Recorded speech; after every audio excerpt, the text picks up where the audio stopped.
ॲबॅकसमुळे मुलांचे मॅथमधील कॅल्क्युलेशनचे स्पीड खूप चांगल्या पद्धतीने डेव्हलप होते.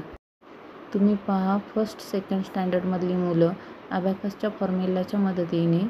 किती स्पीडमध्ये ॲन्सर देत आहेत. 2 add 9 add 3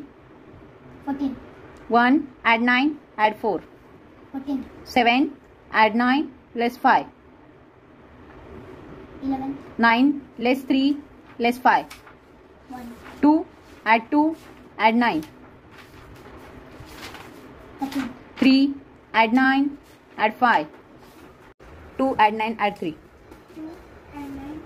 14 1 add 9 add 4 1 and 9 and 14 7 add 9 less 5 7 and 9 plus 11 2 add 2 add 9 2 and 2 and 9 13 3 add 9 add 5 3 and 9 and 5 17 1 add 5 add 9 1 and 5 and 9 15 2 add 1 add 8 2 and 1 add 8 11 3 add 1 add 8